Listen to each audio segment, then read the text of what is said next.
Racing de Ferrol 3, Zamora 0. Zamora chegaba de líder a Malata. Sporting B 0, Guijuelo 5. Oviedo 2, Avilés 0. Burgos 2, Coruxo 1. Noja 0, Ourense 1. No último suspiro gañou o equipo de Luisito. E Tropezón 2, Unión Deportiva Logroñés 0.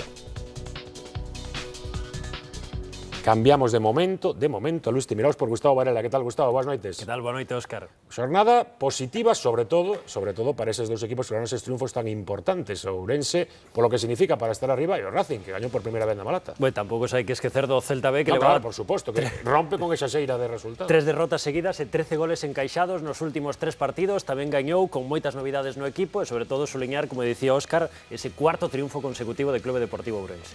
Chama a atención esas vitorias. Rafa é un Ourense que está aí arriba, Sí, tendo en conta ademais que xa descansou o partido co equipo 20, no? O equipo fantasma ese que existe. Que non sabemos aínda que vai pasar con él. Non sabemos que vai pasar con él, pero sí, Ourense vai con paso firme. Dos 7 primeiros é o único que descansou, por certo. Efectivamente, por lo tanto... Iso hai no que ter moi en conta. A ver se despois van ter que xogar todos seguidos contra o equipo 20. Podería ser. Non sei como van resolver, pero co paso das xornadas, difícil resolución ten ese problema. Imos co resumo dese Noja Ourense, Gus, que se resolveu no último suspiro. Sí, un campo sempre complicado do Noja, un Clube Deportivo Ourense que plantexou un encontro moi batallador e un Ourense, Rafa, que cando che saen as cousas, bueno, pois vai todo rodado. Sí. Isto foi un pouco o que pasou nun partido moi equilibrado e que se resolveu no último minuto. Sí, che saen as cousas porque de verdade o equipo semella pleno de confianza, porque o último triunfo na casa ante o Burgos foi moi claro, moi concreto, e porque aparte este equipo ten moi bo xogador, moi bo plantel, unha tripleta atacante que mete bastante medo na categoría, por lo tanto penso que justifica o porqué do bo momento do Ourense. Vimos un remate ao pau de Óscar Martínez, este un remate ao pau de Collado no minuto 85 e no minuto 90 chega a xogada do único gol do partido. Unha carambola, unha reclamación de penalti. Xogo combinativo absoluto. E ao final marca Dani Portela, o central, que non está moi acostumado nos últimos anos a marcar goles. E, bueno, esa comunión, afección, bancos, xogadores, un triunfo... Sí, cabiqueira da bota, sí. ademais. Sí. Como hai que rematar aí, non había máis posibilidade. Importantísimo triunfo para o Clube Deportivo Ourense. Y esto para nosotros nos da un impulso tremendo, ¿no? Tremendo, porque sobre todo me alegro por los futbolistas y por la afición, por la directiva, por todo el mundo, porque todo el mundo está sufriendo en Segunda B, es una categoría muy perra y hoy se demostró una vez más, pero yo creo que con la intensidad, con la agresividad y sobre todo por momentos circulando el balón, imprimiendo el ritmo que nosotros necesitamos imprimir a los partidos, pues yo creo que fuimos mejores, ¿no? Preguntaremos a Luisito se trouxo esa botella de vino. Se bebeu. Ou se a trouxo de volta e se tal, pois que convide un pouco algo, non? Non sei. En fin, en calquera caso, merecido ese triunfo do Ourense, gran temporada a do equipo de Luisito. Merecido tamén foi o triunfo do Racing de Ferrol, primeiro na casa, Rafa, contra un Zamora que chegaba de líder, Sí, penso que máis que o feito que Zamora sexa líder, que xa falamos en outros programas que semellaba que era un pouco anecdótico, non? Fruto do calendario, sobre todo porque o Racing se fixo un partido bo e ganou con moita solvencia. O Racing que levaba unha vitoria en todo o campeonato e a única vitoria conseguida como visitante no campo de Clube Deportivo Ourense, precisamente. Non gañar na casa pode espertar fantasmas, pode aparecer algunha psicose, ademais moitos puntos perdidos nos últimos minutos, así que creo que era importantísimo conseguir canto antes esa primeira vitoria na casa. A tranquilidade de marcar a media hora de partido o gol de Josu Villar. Se foi chave non chegar aos vestiarios no descanso co partido empatado, porque despois aparecían esos nervios, como ti decías, así que mellor así, con este gol. Josu Villar, o ano pasado un gol en toda a temporada no Coruxo e este ano xa leva 2 vestindo a camisola do Racing.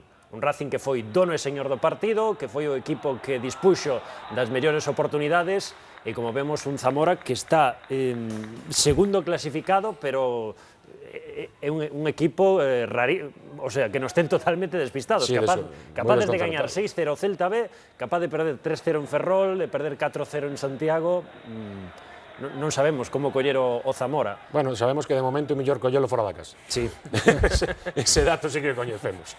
E este é a xogada do 2-0, ademais un xogador que precisaba o gol, Iago Iglesias, que non estaba a ser titular nesta primeira parte do campeonato e que ten que ser un xogador, Rafa, que se bote o equipo ás costas. Bueno, fundamental, porque é un xogador que xoga e que fai xogar o resto do equipo. É o catalizador do engranaxe de xogo do ataque do Racing. Un xogador que ten bo pase final, que ten moita calidade, que desequilibra nos metros finais e un xogo de estrategia tamén, nos lanzamentos. É un xogador que tamén nos está a sorprender moito nesta segunda división B, que Diego Vela, que deu o salto da terceira do Deportivo B á segunda B e está a responder perfectamente. Este outra oportunidade de Jorge Rodríguez, bueno, como vemos, o Racing marcou 3, pero A defensa do Zamora dando moitas facilidades en algunha xogada como esa, con pouca decisión para despexar. digo que sería definitivo 3-0 dun xogador que, bueno, está tamén a marcar diferenzas, como é Manu Barreiro. El facía o 3-0 con este remate de cabeza, 4 goles, máximo goleador do Racing. Bueno, hoxe foron todo boas novas na Malata. A Gasunga, que foi a lesión contra o final de Iván Forte. Esperemos que non sexa un problema de moita importancia e que Iván poida estar cos seus compañeiros a vindeira fin de semana. Ese gol de Manu Barreiro, Gus, que supoño que celebrou un xeito especial polo seu pasado no Zamora. Seu pasado no Zamora, en efecto. Xogar ali, faltoume por mirar se lle fora ben ou mal no Zamora. Nese periplo, o que lle está a ir moi ben no Racing. Escoita o que di, escoita. No tengo muy buenos recuerdos de cuando estuve allí, creo que no se me trató como merecía y hombre, no tengo nada en contra del Zamora ni de los jugadores ni nada, ¿no? Que aún por encima tengo ahí un par de amigos, pero sí que me apetecía hacer un buen partido, meter gol y que ganáramos sobre todo. Xa non tens que mirar nada máis, Gus. Sí. Quedoche claro, non? Sí. Perfectamente Xa claro. o sei perfectamente.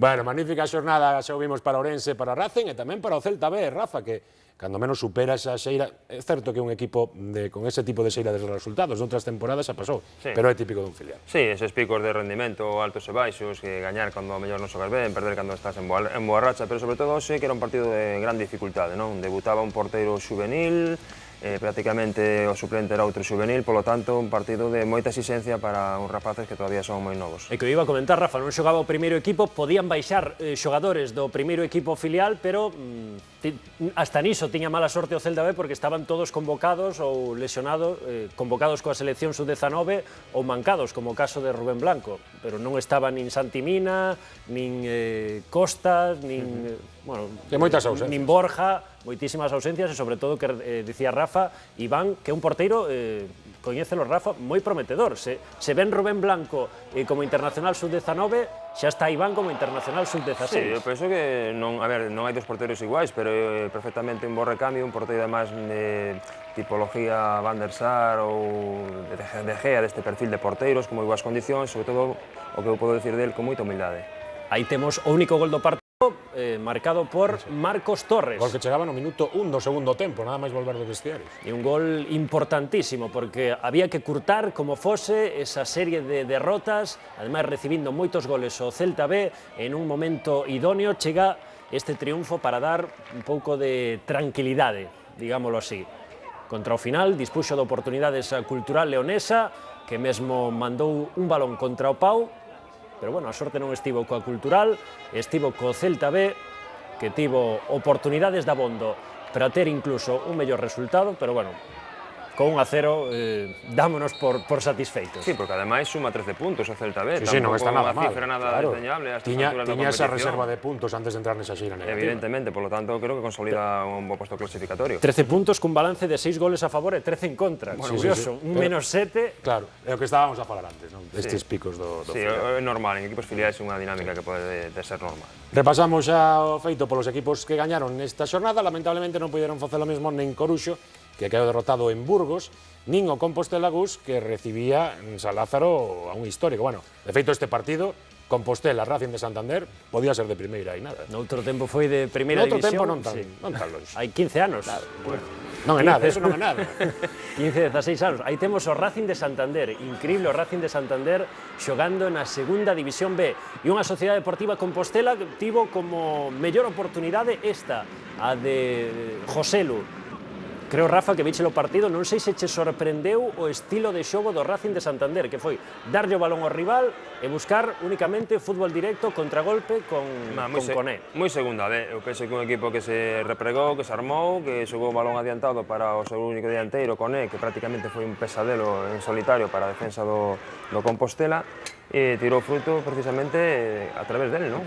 Non debemos agardar algo máis dun Oviedo, dun Racing de Santander, de equipos que teñen presupostos en comparación co Compostela, co Ourense, co Racing. Aí estamos a ver o único gol do partido, que foi un erro... Sí, un pase horizontal á zona interior que non é precedente en estes casos, pero bueno, eu penso que tampouco debemos de valorar os equipos por a súa historia, por o seu pasado. Os equipos son os que son, o Racing, igual que Albacete, o Oviedo, están inmersos nuns problemas económicos importantes e aí que as súas plantellas, pues bueno, non sei se son o potencial que se lle podría presupoñer. Economía de guerra, non? Economía de guerra pura e dura, Óscar, evidentemente. É sobrevivir. É sobrevivir, nunca mellor dito.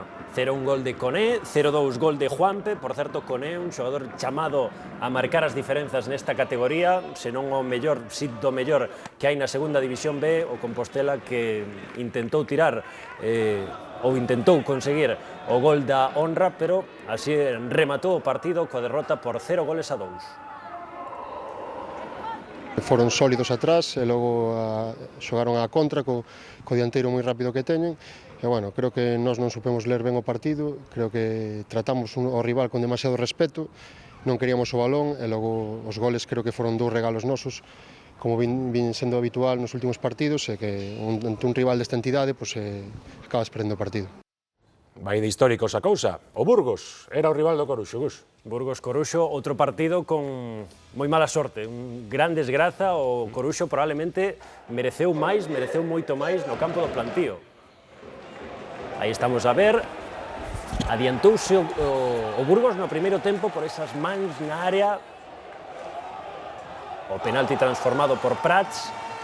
Cantos partidos de primeira división nese campo, Gus, no plantío, hai tantos anos. Pero o Burgos, poucos biches. O Burgos sí que ten altos e baixos. Rafa e Maiseu seguro que sí. Sí, un campo ademais que prácticamente en 30 anos non sufriu ningún tipo de remodelación, é perfectamente recoñecible. Bueno, as porterías son distintas. Supoño que sí, que serán de aluminio xa. Sí. Aí estamos a ver unha boa oportunidade pro Coruxo neste remate de Sergi. Certo que o Coruxo mereceu máis, tamén tivo boas oportunidades o Burgos, como este lanzamento de Guerica.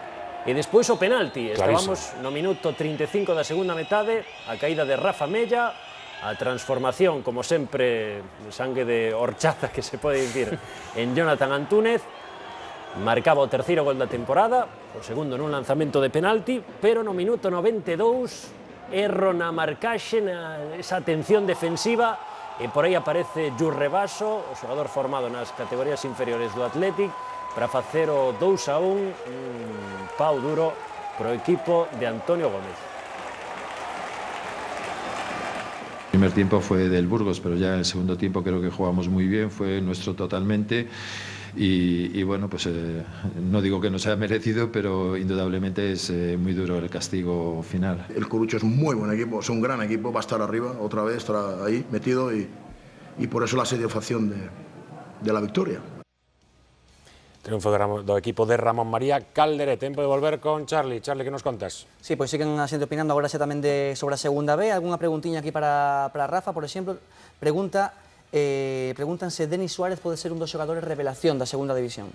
Bueno, Denis Suárez é un xogador